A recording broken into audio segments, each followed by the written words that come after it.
Alright, what up guys? We are back at it with another tier list, and this time we are doing the Oblivion races tier list. Now if you haven't seen my Morrowind races tier list, I highly suggest that video. It was quite controversial actually, but there are going to be some differences here actually, because there's some pretty significant differences between the races, between the different games, Morrowind, Oblivion, and Skyrim at the very least, so there is going to be a slightly different lineup here. A lot of people had some problems with my last tier list, but I still stand by, I think, all the decisions I made in the last video.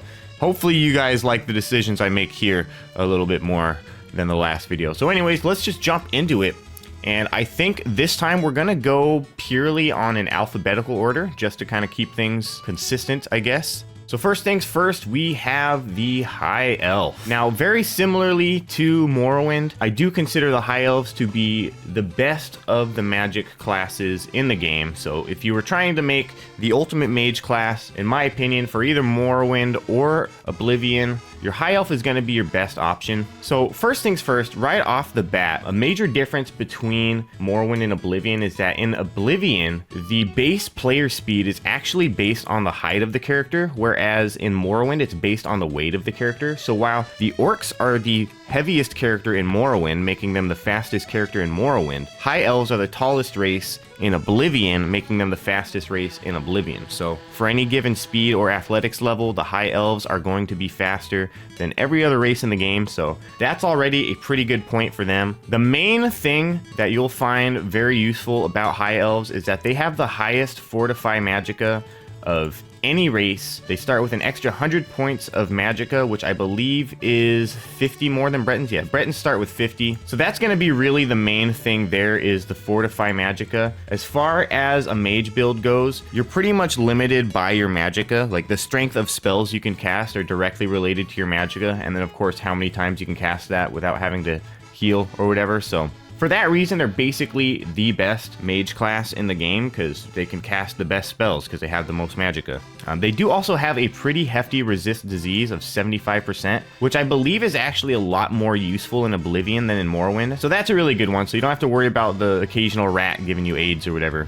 The one thing that they do have going against them, of course, is the weakness to Fire, Frost, and Shock, but personally, I don't find that to be a huge downside, especially when you're such a powerful mage that you're probably not really going to get hit by that fireball anyway. I pretty much just write that off. I mean, you can go get some sigil stones that'll fix that right up and just completely delete that effect, basically, so I consider that a moot point. And then, of course, other than that, we've got a decent intelligence bonus. We've got some pretty good skill bonuses for a mage. I really like the traits of a High Elf for mages, and they are the fastest race in the game, so that is why I put High Elves in S tier, because like in Morrowind, they're basically the best character in the game. If an overpowered mage build is the best type of build, then the best mage race is going to be the best overall race, right? Essentially, High Elves are the best character race in the game, so S tier for them for sure. Next up, we have Argonians. And before we even say anything, I am slapping this boy proudly in S tier. Now, in Morrowind, the rankings were slightly different because the Argonians are a little bit different in Morrowind than they are in Oblivion. So first of all, Argonians are just cool. They're lizards, they're lizard people. It's hard not to like being the lizard character. But the main thing that I really like about Argonians is the constant effect of water breathing, which is just a super useful thing to have. Now, I seem to recall that they also had Swift Swim. I don't know if that is actually true in Oblivion, but that water breathing alone is pretty crucial. You're basically the only race in the game that just has unfettered access to the entire world, including the ocean. So not that it really makes a huge difference, but in my opinion, it's kind of like the one thing that can't exactly be made up for without, like, I guess you could make a water breathing enchantment, but you know, if you have to like use an enchantment for water breathing, you're missing an enchantment for something that's like actually useful, right? Like, you could have like extra damage or extra strength or something, right? Like, why have a water breathing enchantment when you could just breathe water? They also have 100% resist poison, which is pretty massive.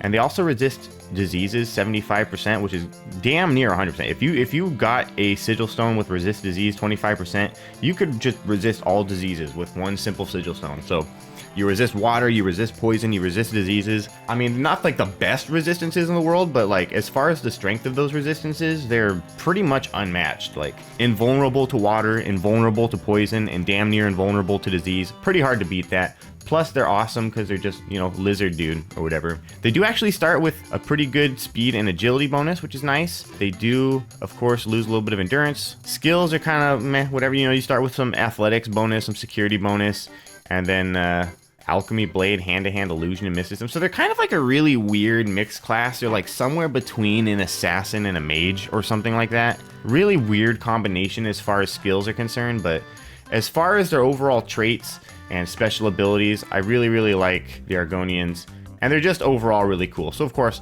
I put them in S tier. A little bit of a biased opinion on my behalf, but you know, whatever, right? Next up, we have the Bosmer. Now, the Bosmer are gonna be more or less the best marksman class you can make, with the major downside, of course, being that since Oblivion, the player speed is dictated by the height of the character, not the weight. They end up being the slowest class again. They're also the lightest class in Morrowind, so they end up being the slowest class for that reason in Morrowind. In my opinion, that really does kind of damage their usefulness. They do still make really good stealth archers or whatever, but with stealth archery being such an easy type of class to make in Oblivion, you kind of don't really need a class specialized for it. You kind of just need a bow and some sneak. It's honestly like a pretty fine line between whether or not magic or archery is more powerful in Oblivion, but the way that archery is powerful, since there's not like a whole lot of like prerequisites for like magical abilities or like total willpower or whatever, right? Since there aren't any of those sort of requirements for archery, it is kind of just like pick up a bow and sneak, and you do kind of ridiculous amounts of damage. So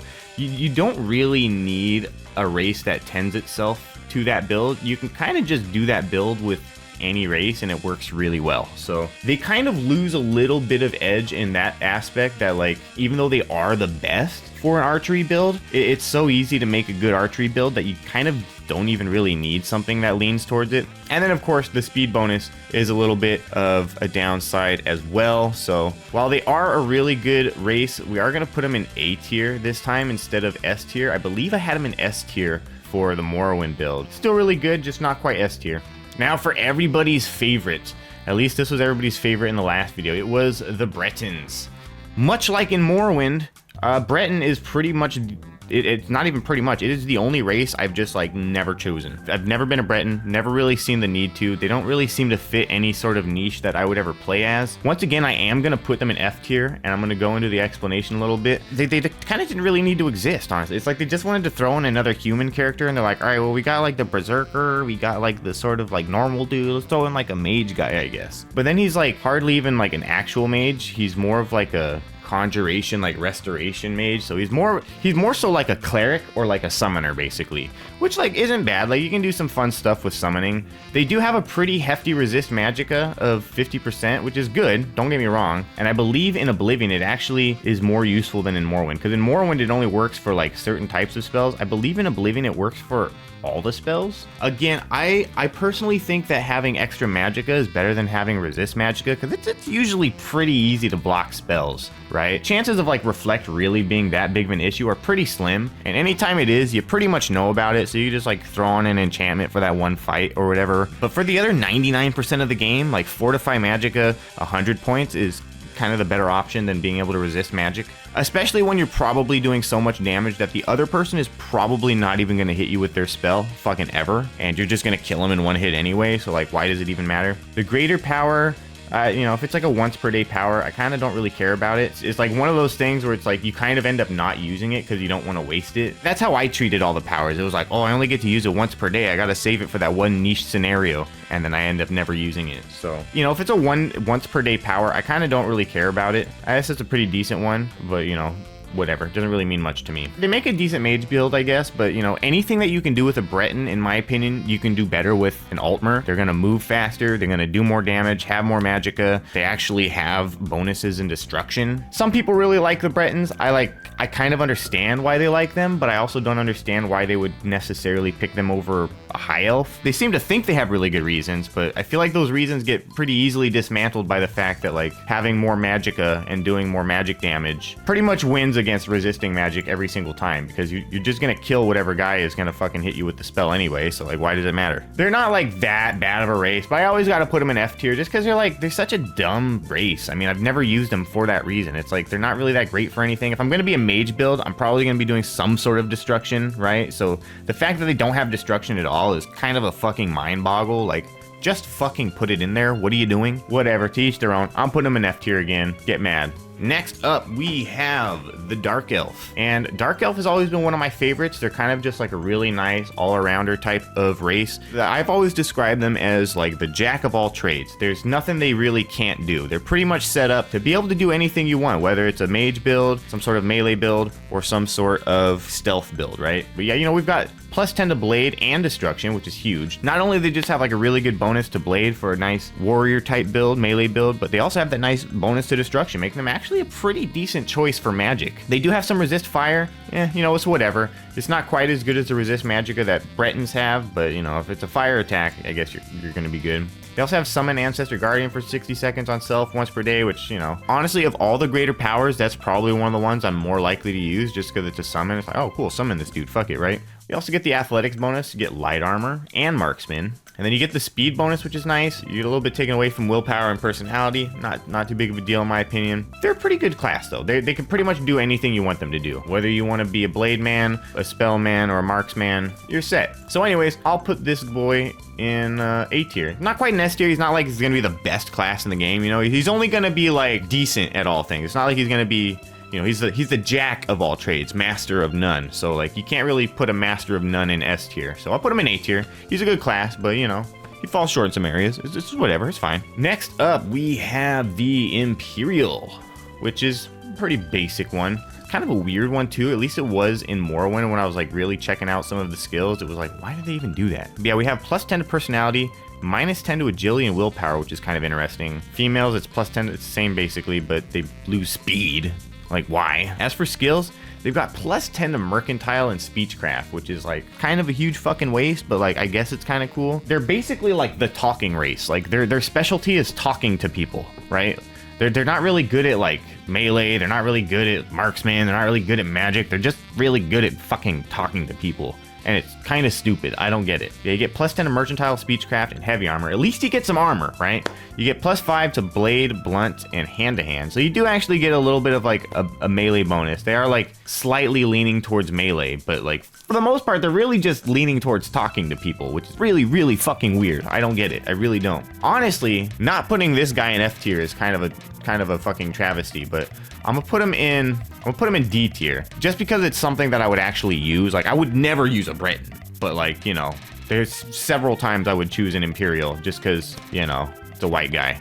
No, but you know, I would choose an Imperial for like, you know, basic little melee build where I don't really care about my bonuses. Pretty much never gonna choose a Breton though. Honestly, sort of a useless class in my opinion, or race in my opinion, but you know, they're still usable. I don't know. They could probably switch these two, honestly. If we were being a little bit more realistic and less biased about it, I'd say Bretons are probably D tier and Imperials are probably F tier, but this is gonna piss more people off, so I'm gonna keep that. Next up, we have Khajiit. And much like the lizards, you know, Khajiits are pretty damn cool just for the fact that they're a cat, you know, it's pretty hard to beat that. And so, we'll put them in S tier. No, not quite.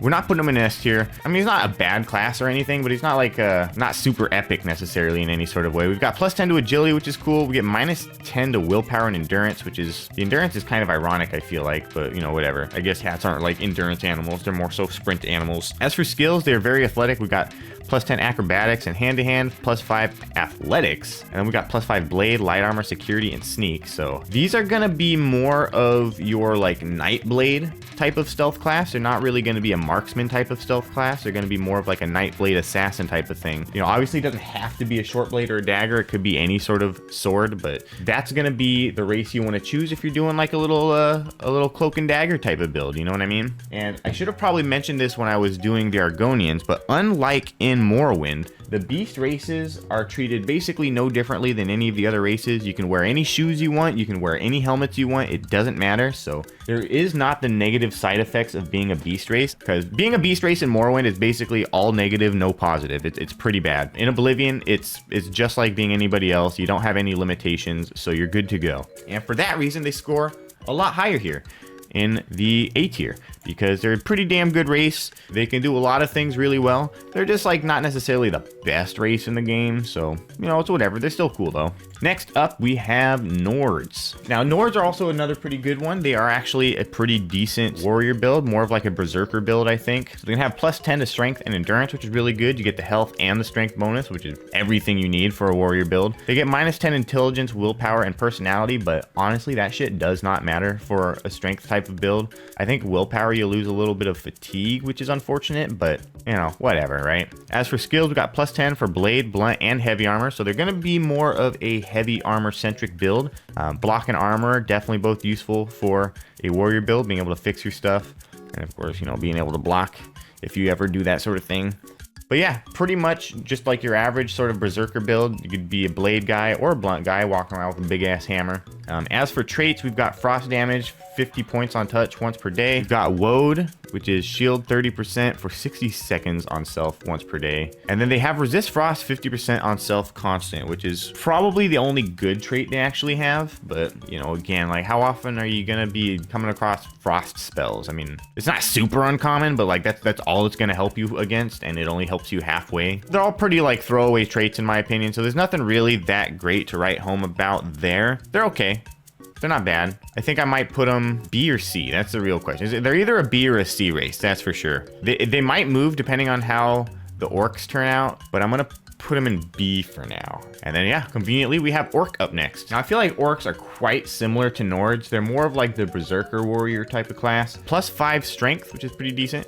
They lose intelligence, speed, and personality, which is pretty unfortunate. And they also lose agility. So, you know, these are actually like pretty bad. I'm not even gonna lie. You get the strength though, that's good, and endurance. But I would have much rather had like plus 10 strength and endurance and then plus 5 willpower. I really don't know why they did it that way. Super, super weird combination of attributes. Similar for the females, you get plus 10 endurance, plus 5 strength and willpower, minus 15 personality. Woo, man, those orc females are bitches, bro. Negative 10 speed, negative 5 agility. So just pretty much all bad across the board except for the strength and will and the endurance. For skills, we got plus 10 to armor, which feels kind of like a waste of a plus 10. I'm not gonna fucking lie. Could have put literally anything else in there. Block, blunt, and heavy armor. Pretty good combination. So they are gonna be more of like the smashy type of berserker here. They don't have any blade skills. It's all blunt weapons. And then plus 5 hand-to-hand. Again, sort of feels like a fucking waste. I don't know what else they would have really put in there. I don't know, like some athletics maybe? Fuck it.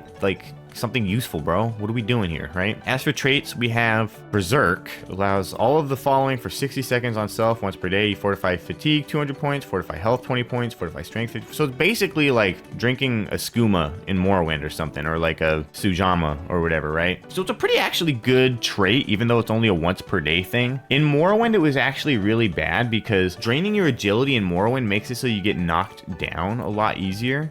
I think particularly when you're low on fatigue, if you lost all your fatigue and got hit, you would end up on the ground just fucking sleeping there while the enemy sits there and bashes on you the whole time, and you would just die. So I always stayed away from using Berserk and just kind of orcs in general for that reason. Honestly, it was kind of a dumb reason not to use orcs in Morrowind, but that Berserk thing got me a few times and I couldn't stand it.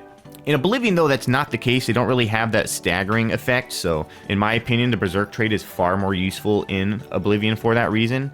And there's also far less like exploitable potions in Oblivion as well. Like in Morrowind, you could stack all your Sujamas and skooma potions and get crazy strength bonuses and whatnot. You can't do that in Oblivion. So Berserk is pretty much the best thing you got, honestly. So it actually ends up being really good. But honestly, that's kind of the only thing that's good about orcs. I mean, anything they can do, Nords can do better, if we're being completely honest. And Nords are taller too, so they move faster, and they also don't lose their speed and agility at the same time. So Nords in general, much better class all around. Nords don't really have the Berserk trait. It's nice that the orcs have that, but you know, they're such a bad race in general that I don't think the Berserk trait really makes up for it. But anyways, Orc, I think, yeah, we're going to throw Orc in C tier. He's a little bit worse than the Nord. He's not really that bad. I'd still say he's better than an Imperial, but he's not quite as good as a Nord, so meh. And that leaves just the Redguard for us. Much like these guys, I'm gonna put him in S tier because he is pretty much the best option for a warrior build, in my opinion. We've got plus 10 strength, plus 10 endurance, which is massive.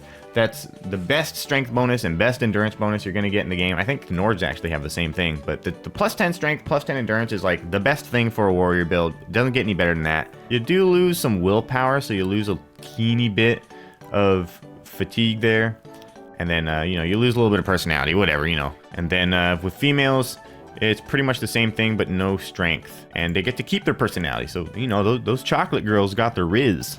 Anyway, plus 10 blade, plus 10 blunt, and plus 10 athletics is pretty awesome.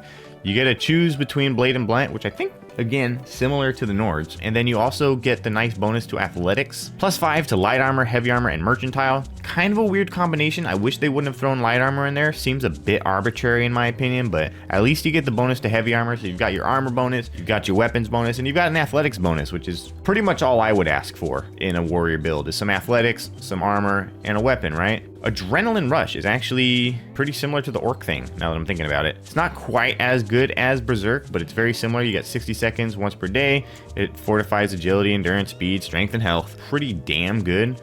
We also have some pretty good resistance. We've got some pretty good resistances here. We got resist poison 75% and resist disease 75%, so it's not 100%, but you know, if you wanted it to be 100%, you're like one sigil stone away from making it happen. They're basically, if you're gonna make a warrior, they're pretty much the best warrior class in the game. I think Nords could be, but I feel like Nords fall short in a couple. I want to kind of do a quick little comparison here. It literally is like the exact same bonuses for attributes. It's kind of hilarious. So it's kind of like a really weird one because Nords are actually like pretty damn close. I'll tell you what, we'll put Bosmer in B tier, and we'll put Nord up in A tier because Nords are actually pretty dang good for what they are. Bosmer, again, like for the same reason that I put him in A tier instead of S tier, I'm gonna move him down to B tier. So anyways, I think that's a good final lineup there. The dream team up top, we've got the Altmer, the Argonians, and of course the best of the melee builds.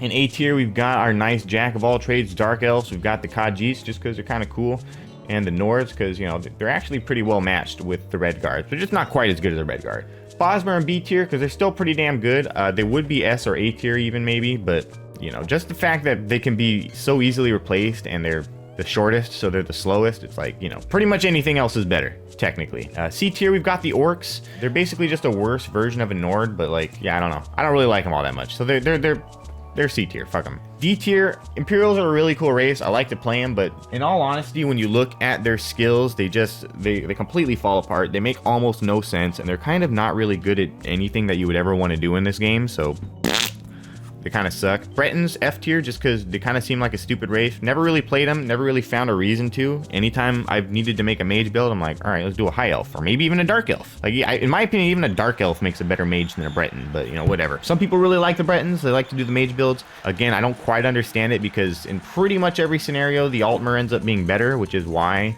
they're kind of like, if you were to like look at the mage guide on the wiki, it's going to be like, oh yeah, the best mage build is going to be, you know, a high elf with the Atronach sign. The most magic makes you the best mage, basically. Who would have thought, right? Anything a Breton can do, high elves can definitely do better, and even dark elves can do better. So I put them in F tier. It's a little bit of a biased ranking, so I'd say they could easily be D tier, and the Imperials could be F tier. So if that makes you feel any better, just pretend I did that. But you know, of course, putting them in F tier pisses people off a lot more, so I'm gonna keep them there. And you know, of course, I would much rather play as an Imperial than a Breton, so I have to rank it higher, right? But anyways, that is it. That is the Oblivion race tier list. Hope you guys enjoyed it. Hope it wasn't too controversial. Let me know whether you guys agree or disagree with some of these, where you would put some of the rankings. But yeah, with that being said, I hope you guys enjoyed it, and maybe I'll see you guys in the next one for a Skyrim races tier list.